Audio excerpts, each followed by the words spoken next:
Given the endless hordes of monsters and invading forces, seemingly always at our door, keeping humanity safe can feel like a full-time job. For some of us, the Guardians, it is. Whether you're living atop the tower, hustling in the city below, or out in the wild, one way you may find yourself relaxing after a long day's work is in the comfort of a nice glass of, well, what? What options do we have? Where could one order a drink in Destiny? And can Guardians even get drunk? Welcome back, my friends, to another Embrace Destiny video. Kaz PhD here.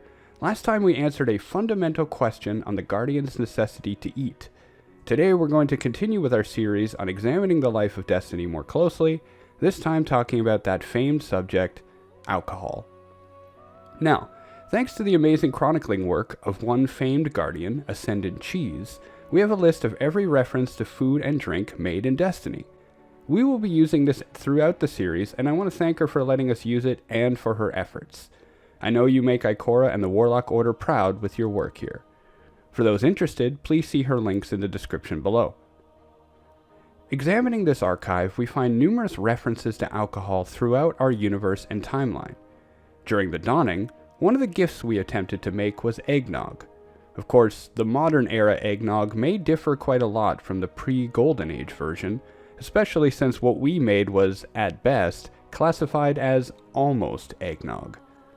But it could infer the existence of milk, cream, sugar, egg whites, and yolks, and either brandy, rum, whiskey, or bourbon, as is traditionally added. Of course, this is a weak inference, as non-alcoholic eggnog may be just as common.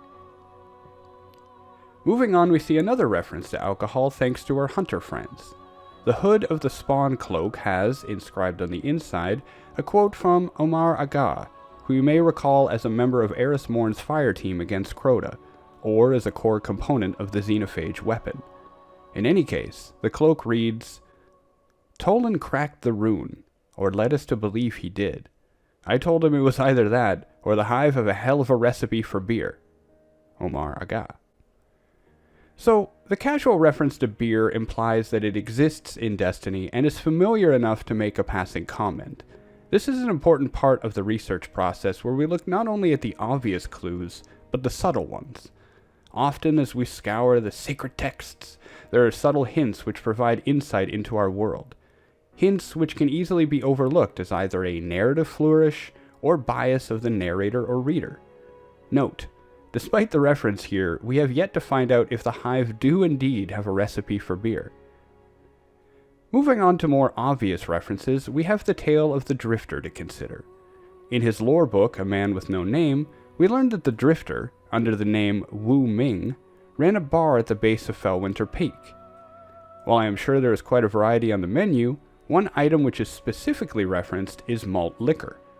In fact, it was Lady Aphrodite herself who, quote, lifting her helmet just above her mouth to grab a drink from behind the counter, swallow an entire mug of the malt Woot served.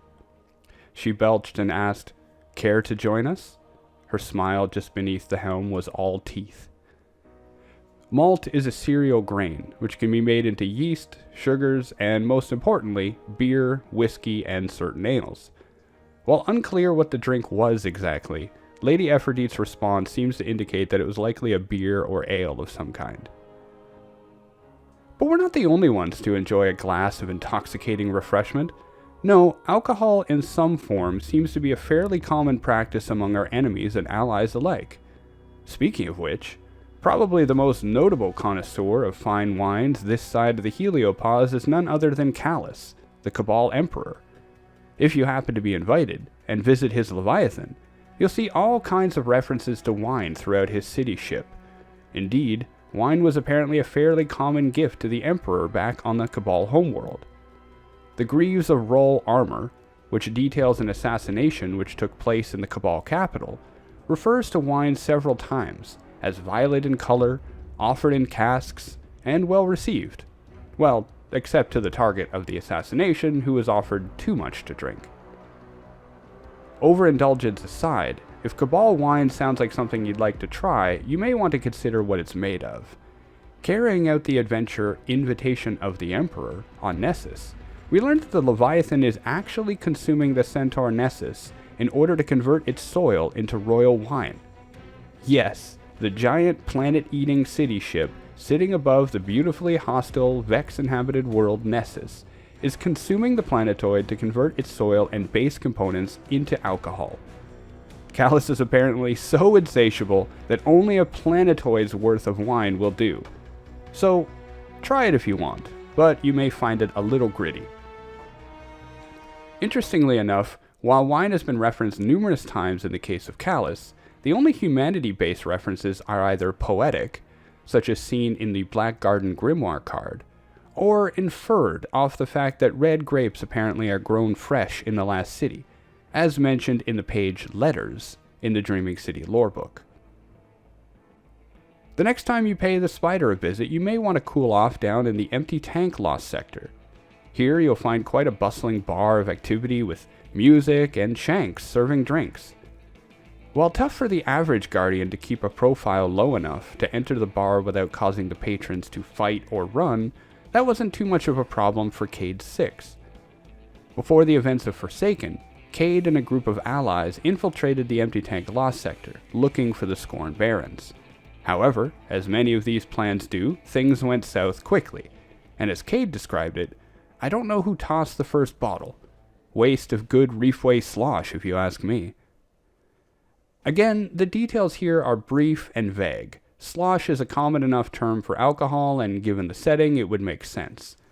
But we know little more about it, other than it was apparently commonly made or found in the reef. Speaking of Cade, perhaps the most known reference to alcohol in Destiny comes from the Last Call trailer, where our famed Exo Hunter Vanguard could be seen drinking, or at least talking over a glass of something green. Detailed a little further in the Vanguard armor cloak, as a shot of something acid green, it seemed to be a popular choice for our dear friend. So, we now know that alcohol is fairly common, and in demand both inside and outside of the last city. But what about Guardians? They seem to enjoy a good drink, but can they suffer from it? Are you going to have to cut them off, be worried about drunken disorder from Lightbearers? What about the next day? Can Guardians get hangovers? Once again, we turn back to our lovable rogue, Cade 6. In the Man They Call Cade lore book, page entitled Turn, Cade recalls a night of drinking with his friend Ando Brask. Brask was a human hunter, close friend, and in a way, mentor to Cade. Both men were ruminating on Taniks the Scarred, the infamous fallen mercenary who was growing to be very dangerous at the time. Both men wanted nothing more than to put him in the ground. As Cade described it, didn't have a Hunter Vanguard back then, what with Kauko Swift River finally being declared dead after 2 years MIA, and his dare nowhere to be found. Speaker said it was on the rest of us hunters to figure it out. That first night back, Andal and I were up late. Not a new thing. He drank, I drank, he got tanked, I'm a robot, and we made the pact. That night is significant for a few reasons. The major one was the part that Brask and Cade yet had to play. Cade successfully killed Taniks, or so he thought, consigning the loser of the pact, Ando Brask, to become Hunter Vanguard. However, when Taniks resurfaced, Brask himself was killed, leading to Cade taking up the Vanguard mantle. On top of that, this gives us a confirmed account of a Guardian getting drunk, and also suggests that Exos cannot.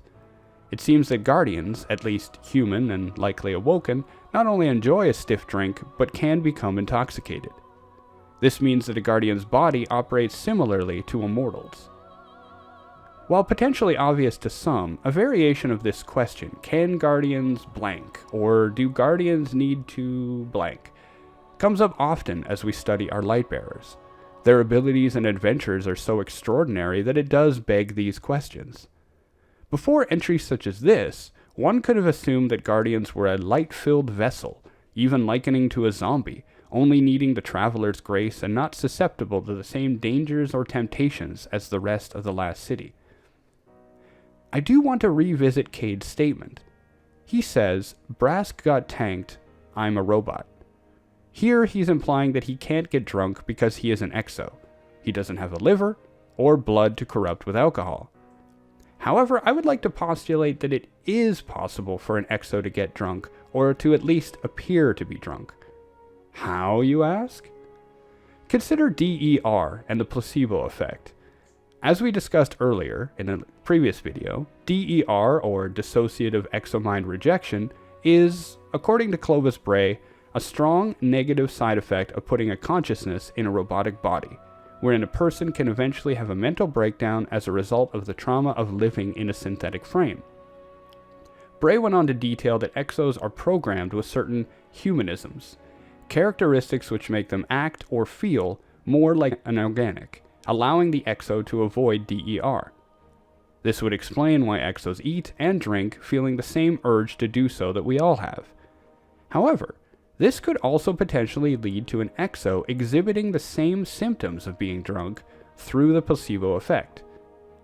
It has been long studied that a person can be influenced physically through their mental state. Simply speaking, it has been seen that people who believe they are drunk act drunk, even without willing it so.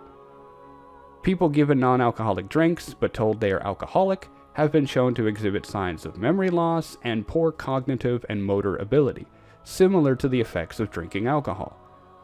Therefore, I postulate that exos, who already have humanisms built in to act hungry, thirsty, sleepy, may also be susceptible to the alcoholic placebo effect.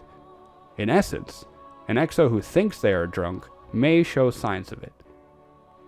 So yes, while technically the exo does not have a liver and will not show the same physiological conditions of being drunk as a human or potentially awoken, the resulting behavior and temporary deterioration of motor and mental skills may be the same. So let's bring this all together and provide the short form for those who skip to the timestamp. Guardians can get drunk. Cade details his human hunter friend Andal Brass getting tanked in the lore entry Turn in the Man They Call Cade Lord book. It is assumed but not confirmed that awoken Guardians can also get drunk, perhaps with a different tolerance. Finally, while exos lack much of the organic chemistry to become intoxicated, it may be possible for them to show signs of drunkenness thanks to humanisms built in to avoid dissociative exomind rejection and thanks to the placebo effect. In terms of what there is to drink, where, and what it means, it seems that alcohol is common enough in our system, from human and fallen bars alike, even as far as the Cabal homeworld, in the form of beer, liquor, and wine. We see numerous references in the Tangled Shore, the Leviathan, and events like the Dawning. It should be no surprise that alcohol exists here, given the resilience and prolific nature of the ingredients involved, and the severe stresses seen in and around the last city. Important to remember that alcohol has gone hand in hand with humanity's culture, seemingly from the beginning, acting as a place of solace and a chance for community. Fewer things bring people together better than food and drink, so I guess, for those who partake, it's good to know that there are some options out there. Though I wouldn't be surprised if some lackadaisical guardians waking up with a splitting hangover headache simply jump off the tower for a revive from their ghost, though whether that is a true hangover miracle cure is up for debate. Does your guardian like to drink? If so, what and where do they like to kick back? Be sure to let me know your thoughts and suggestions in the comments below. That concludes our video for today. I want to thank you all very much for watching, and I hope you enjoyed this little study of the culture and life of Destiny. As we await new details about upcoming events and seasons, I'll keep digging into this, looking to deepen our knowledge and love for this universe we all share. As always, be safe, be kind, and I'll see you all next time. Bye now.